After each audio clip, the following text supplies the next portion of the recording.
Okay, I just took a call from a company that was looking for a person to do something, and so we'll see. You know, it's a business development. It's a little bit outside of the scope of what it is I normally do, but hey, it's part of what I used to do before. Like I said, in terms of skill set, in terms of being a business owner at one point in time, you basically do a number of different things in addition to being a technician on a team.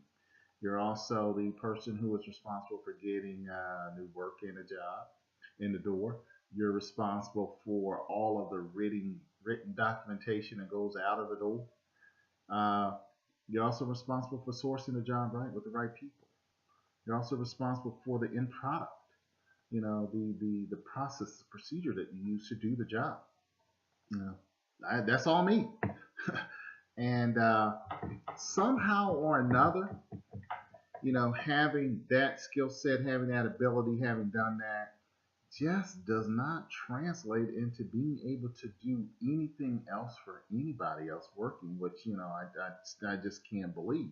When a lot of times, I kind of sit and listen to people and look at what they have as their work assessment and all that.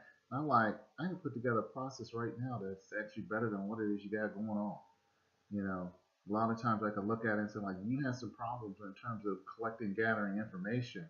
Well, there's some other things that we could do here to make sure that happens much more efficiently and effectively. But, again, it's not for me to do that. It's for the company to say that, okay, let's give you a chance to come in here and do it. And that's where you have the issue. I mean, they don't want to give you the chance or give you the skill sets or the tools to go out and be effective at what it is you do. And that's where I really, really, really am having such a hard time in understanding why companies are continually like this, why companies would choose to blackball someone, why companies would choose to blackball someone and then say, oh, well, we just can't find any people out here. And again, I'm going to go back from the recruit side of it. Recruiting was probably really, really easy because you can identify skill sets very, very quickly. You can identify individuals very, very quickly that have those skill sets. But the downside of it is that, companies want, they want the superficial versus the real.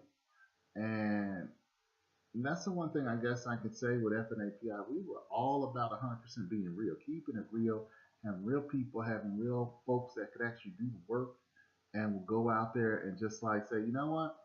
You don't have to like me.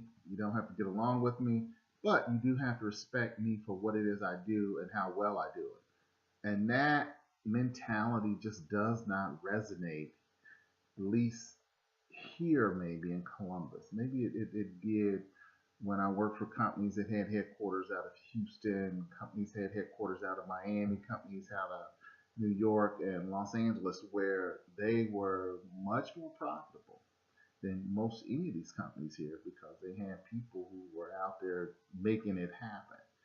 And, that's just what it was about. But anyway, I've said enough. Again, this was going to be one long one, but because of the phone call, I had to break it up and make it a two timer. So look for both posts. I'll post both of them today just for you. And hopefully, someone other than myself or some other people will see these and say, like, hey, this guy knows a little bit of something. He has some worth, he has some value, which I do. I've never doubted that. I've never doubted, who I am and what I'm about. Never doubted that whatever the situation is that I get dropped into or I land in, that I'm gonna be a difference maker, and they're gonna be like, "Wow, why didn't we make this decision a long time ago?" We've had this guy's information in our database for like 2 years. Why haven't we decided to do something yet? I want them to always think of me and see me like that. So again, I'm getting ready to sign off. This is almost 5 minutes here, and this is just the second piece of this. And keep the faith. I wish everybody well. Stay in there and keep doing it. Peace.